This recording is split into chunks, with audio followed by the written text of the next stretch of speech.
Bonjour à tous et bienvenue, j'espère que vous allez bien, je suis ravie de vous retrouver aujourd'hui. Alors cette vidéo va être consacrée un peu à une explication, bon peut-être pas non plus méga profonde parce que ce serait un peu plombant, enfin plombant dans le sens trop important comme somme d'informations à digérer, mais en tout cas un peu une ébauche de ce qu'est chaque élément du Tao. Donc, on avait expliqué que le Tao s'articule autour du yin et du yang et est inspiré de comment les choses se passent dans la nature. Et du coup, chaque élément qui est créé, je vais vous décrire un peu ses caractéristiques, ses attributs, etc. Alors, comme chaque carte du Tao, pour ceux qui ne connaissent pas ce jeu, est créé en associant des deux éléments entre eux. En fait, vous avez à chaque fois qu'il y a une nouvelle carte, par exemple celle-ci, eh bien, elle est constituée du yin sur la brise, du yin sur le doux, par exemple. Et donc, là, je vous ai gardé toutes celles qui sont 100% de l'élément pour vous décrire chaque élément. Je me suis dit que ce serait plus évocateur. Donc, comme bon, on aurait une tendance peut-être à commencer par le yang parce que c'est la carte 1 et continuer par le yin parce que c'est la carte 2. Simplement, moi, je préfère faire le yin d'abord et le yang ensuite parce que pour moi, le yin est à gauche et le yang à droite. C'est comme ça, c'est ma formation d'énergéticienne qui est comme ça. Pour moi, même dans un corps humain, le yin est à gauche et le yang à droite. Et du coup, je vous ai fait un petit tableau pour vous récapituler un peu tout ce que je vais vous dire. Je vais vous le mettre en photo affiché. Comme ça, vous pouvez vous en servir ou juste le lire plus tranquillement ou bien le recopier pour ceux qui ont une mémoire écrite. Enfin, vous voyez. Et du coup, je vous ai mis le yin à gauche et le yang à droite. C'est mon écriture, j'espère que ce sera lisible. En tout cas, ça pourra déjà vous donner une première impression.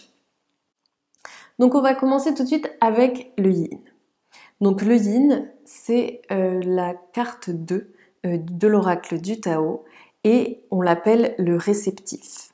C'est le principe féminin, si on veut, et c'est souvent comme ça que ça a été vulgarisé dans un premier temps dans notre société occidentale, comme si le yang était le masculin et le yin le féminin. Simplement, il faut savoir que tout le monde a une part de yin en lui et une part de yang, et que pour n'importe quel individu, quel que soit son sexe, il est important d'avoir un yin sain en bonne santé et un yang en bonne santé. Et les deux sont aussi importants et doivent être présents dans le corps d'une façon équilibrée.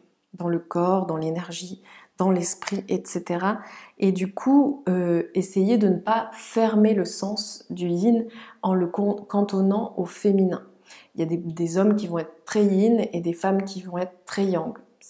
L'un n'empêche vraiment pas l'autre. Donc, ce réceptif, c'est la soumission, le soutien, la dévotion et l'intuition. C'est le fait de recevoir les choses pour être dans quelque chose de vraiment dévoué, dans une patience, dans une douceur, dans un englobement qui permet aux choses de grandir, de couver, etc. Ça ne veut pas dire s'oublier dans cette dévotion ou dans cette soumission, mais c'est comment on reçoit les choses, vraiment. On est réceptif. Et du coup, ça équivaut au niveau de l'action à donner. Le réceptif, son action, c'est donner. L'endroit du développement humain qu'il symbolise, c'est l'état embryonnaire. C'est ce moment où on est complètement dans l'obscurité, et c'est pas une obscurité qui est malveillante ou négative, c'est l'obscurité qui nourrit, l'obscurité qui couve, qui soutient. C'est le ventre aussi. Le yin, c'est le ventre, comme le ventre de la mère, c'est cet endroit où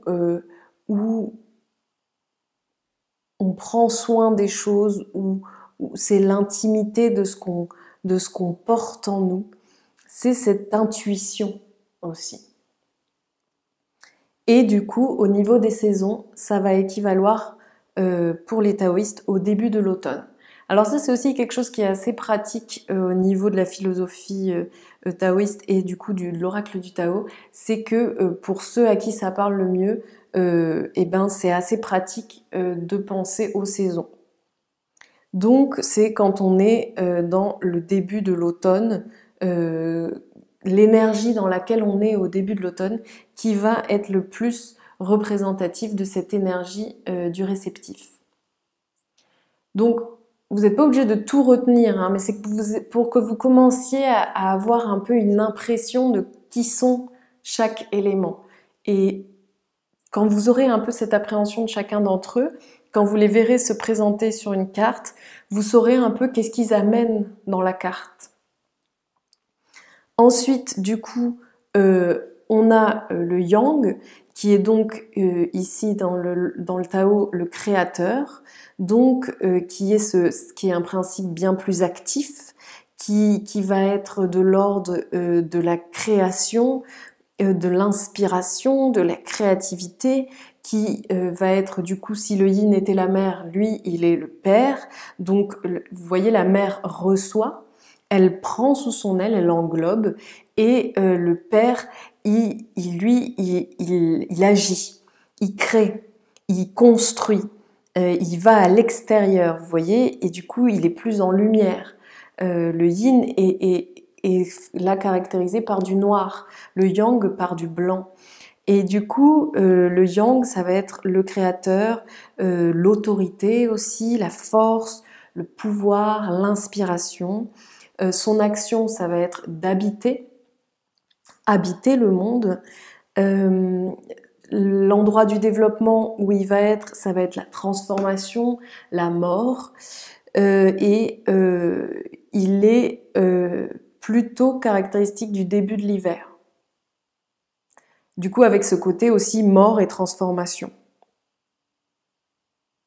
En termes plus anatomiques, donc en termes de quelle partie du corps symbolise le mieux cet élément, c'est la tête.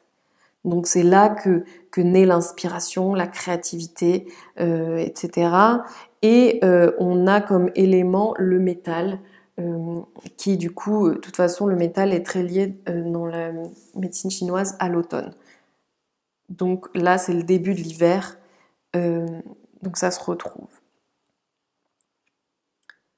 Ensuite, ce qu'on a comme élément qui est aussi teinté de yin et qui se retrouve ici, avec le doux, c'est du coup un élément qui est plus de l'ordre de la brise.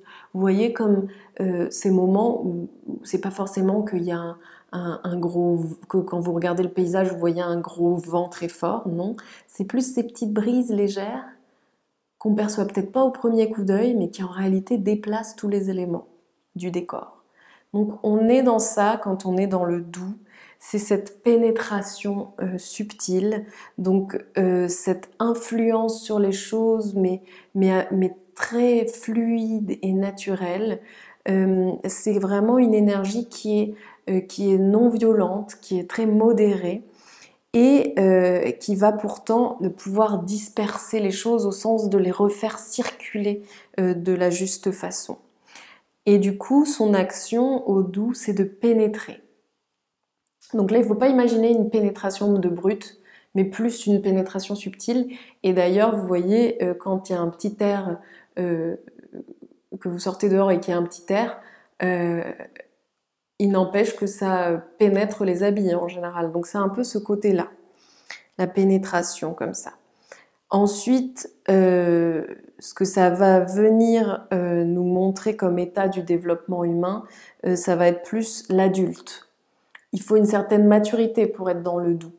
c'est quelque chose qui s'acquiert. Quand on est adolescent, on est plus dans les extrêmes, dans la violence, l'agressivité. Après, bien sûr, c'est la violence et l'agressivité peuvent être à petite échelle, hein. Mais en tout cas, on est plus dans une énergie comme ça un peu excessive, alors qu'avec le doux, on est dans quelque chose de déjà plus mature. Donc ça nous parle de l'adulte. Donc l'élément c'est l'air, bien sûr, comme je vous parlais de cette brise. La partie anatomique, ce sont les cuisses. Et la saison, c'est le début de l'été. Ensuite, on va passer à l'éveilleur. Donc l'éveilleur, c'est du tonnerre. Vous voyez, on l'a d'ailleurs sur l'image, c'est électrique, ça vient secouer, ça vient un peu nous choquer, mais ce serait un choc qui nous amène à mieux voir. Donc, on va venir nous parler de stimulation, d'ébranlement, ça va nous mettre dans quelque chose d'impulsif, ça va réveiller notre impulsivité, notre instinct, puisque ça vient nous prendre au dépourvu, un peu nous bouleverser. Et c'est pour ça que ça s'appelle l'éveilleur, c'est que ça va nous éveiller par une mise en lumière assez forte. Donc ça nous parle aussi de perturbation, de bouleversement, etc. Son action, c'est partager. Le moment du développement humain, c'est la naissance avec cet élément. Normal, hein, on vient comme ça, qu'est-ce qui est de l'ordre du choc, du bouleversement, d'une grosse mise en lumière d'un coup? Ben, c'est le moment où le bébé sort du ventre de sa mère et de cette obscurité bienveillante et où il arrive en fanfare dans la salle de travail, quoi, hein, où il y a les néons et la lumière, quoi. Après, bon, il y a des accouchements plus soft, mais vous voyez l'idée. Et donc, l'éveilleur, ça va être lié comme partie de l'anatomie et du corps aux pieds. Donc, pour moi, c'est assez logique parce qu'elle a un peu ce côté avec l'impulsivité, ce côté un peu guerrier. Pour moi, elle évoque pas mal le chakra racine aussi, pour ceux à qui ça parle. Donc, c'est les pieds, quoi. Et en plus, elle est rouge, etc. Donc pour moi, ça me fait assez penser à ça. Donc s'il y en a à qui ça parle, ça peut servir de moyen d'entrée ou mémotechnique. Ensuite, on va passer à la saisie. Donc la saisie, c'est le feu. Et ça nous parle vraiment du feu pour le meilleur et pour le pire, j'ai envie de dire. Donc il y a ce côté déjà son action, du coup, ça va être de rayonner. Sa saison, ça va être l'été, clairement, puisque la saison la plus feu, c'est la saison de l'été, où le soleil est à son zénith, où on est dans une chaleur, etc. Enfin, c'est assez logique. Le développement humain dont il est question, c'est la conception.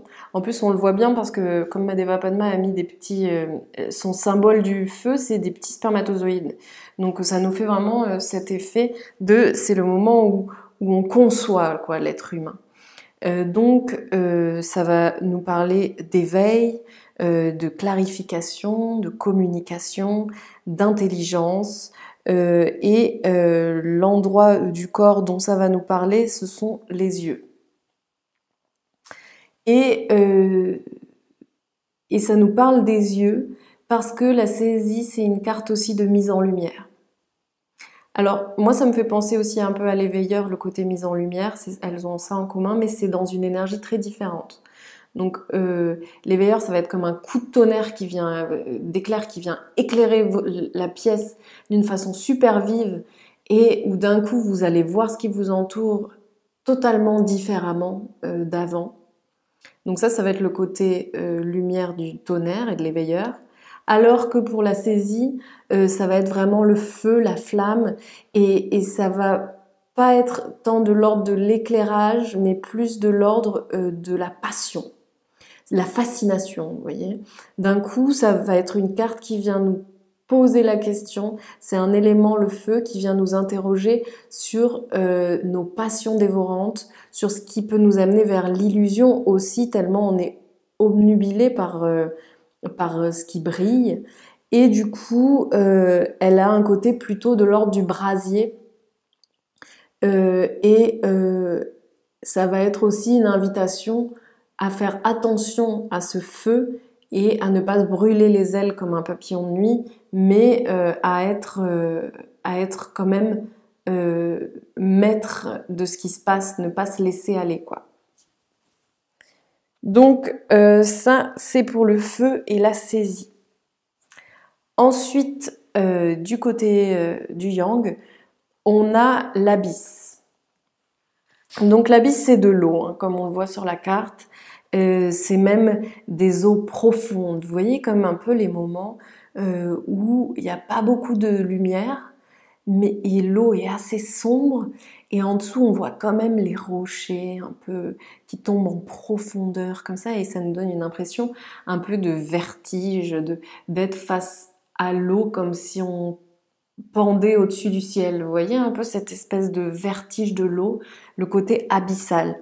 C'est un peu ça l'eau dont il est question dans l'abysse. C'est une émotion en général très forte que vient nous dépeindre l'abysse. C'est la peur qu'on ressent dans les tripes avec l'instinct. C'est pour nous le danger, la difficulté, l'émotivité. C'est le moment où on se sent pris dans quelque chose de presque insurmontable, où il va falloir vraiment reprendre du courage pour aller regarder les choses en face. Et du coup, l'action de l'abysse, c'est risqué. Et c'est une peur qui est réelle, c'est une émotion qui est tout à fait légitime et compréhensible. Simplement, c'est souvent une carte qui nous invite à nous dépasser, pas dans le sens de faire un truc inhumain, quoi, mais dans le sens de s'armer de courage et de vaincre la peur en acceptant l'insécurité. Il y a un peu ce côté dans l'abysse où on a l'impression qu'on pourrait être happé et englouti, vous voyez, comme avec le vertige du coup.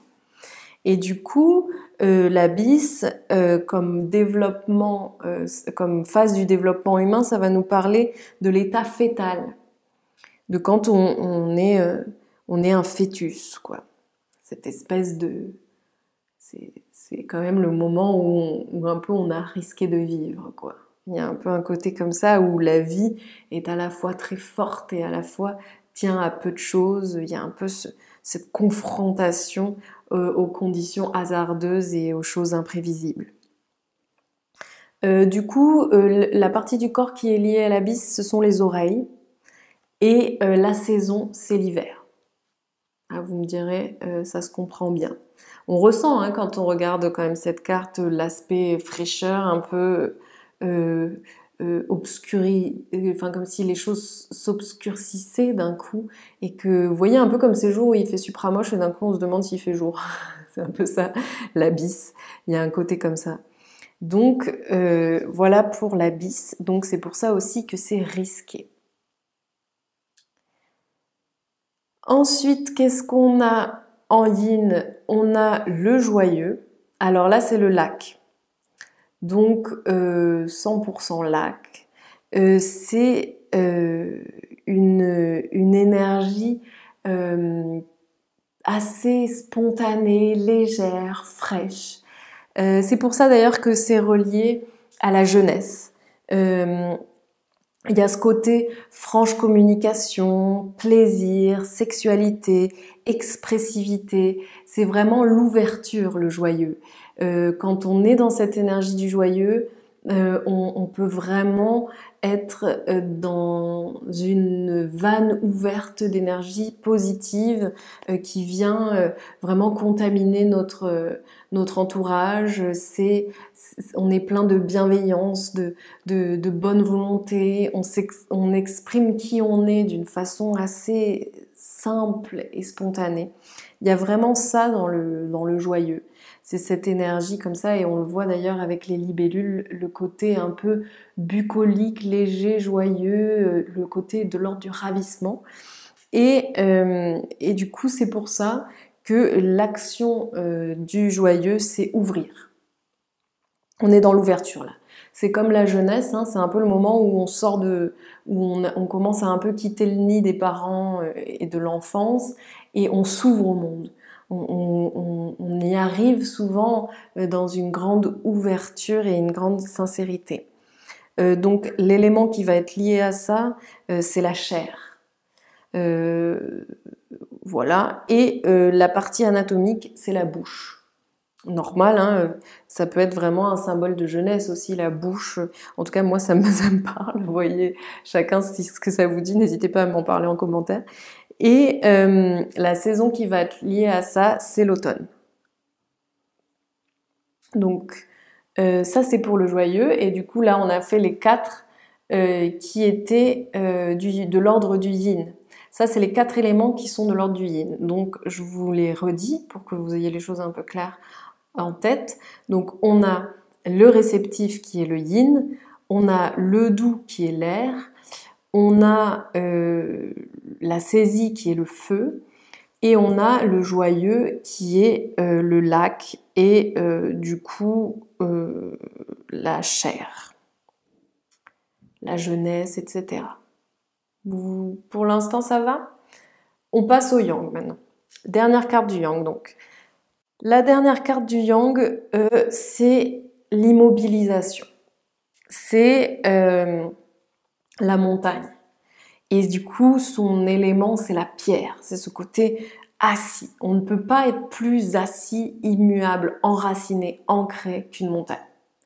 La montagne, elle est en perpétuel mouvement, il se passe tout un tas de choses sur elle, elle est modifiée par les saisons, les éléments, les humains, les animaux, le végétal, tout, l'eau, etc. Elle est tout le temps modifiée, on peut prendre plein de photos de montagne qui seront différentes, pourtant elle est toujours au même endroit, elle est toujours dans son axe, elle est toujours elle-même. Ça, c'est la carte du coup de la montagne. L'immobilisation, le repos, la méditation, l'immobilité, l'endurance. Et réellement, la pratique qui peut symboliser le mieux la montagne, c'est la méditation. Ce qu'on recherche comme état quand on médite, c'est celui de la montagne, celui qui peut être parcouru par tout ce qui se passe autour, sans se décentrer de son axe, sans perdre son assise, son ancre, son calme. Et du coup, c'est cet idéal de ne pas se laisser aller à s'identifier à l'espèce de chaos extérieur, ou en tout cas du côté un peu bordélique de ce qui peut se passer à l'extérieur, de ne pas s'identifier à ça, tout comme la montagne ne va pas s'identifier à ses végétaux, à ses animaux, à ses cours d'eau, etc., mais va rester elle-même dans ce qu'elle est, dans son élément pierre. Vous voyez? Je sais pas si c'est clair, mais en tout cas, ça c'est un peu le but vers lequel tend l'immobilisation.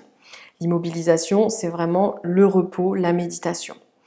Et du coup, c'est pas une immobilisation du tout qui est de l'ordre de la stagnation. Attention, ne faites pas l'amalgame. C'est une immobilisation décidée et positive. Donc, l'action de cet élément montagne, ça va être de limiter. Et limiter encore ici, dans le Tao, c'est quelque chose qui peut être très positif. On le voit d'ailleurs, et j'y reviendrai quand je ferai carte par carte, mais par exemple la carte des limites, c'est une invitation à poser des limites pour bonifier notre force. Donc, c'est limité pour l'immobilisation. Et on a ici du coup une énergie qui est très mature, comme on peut le voir déjà avec ce Bouddha, etc.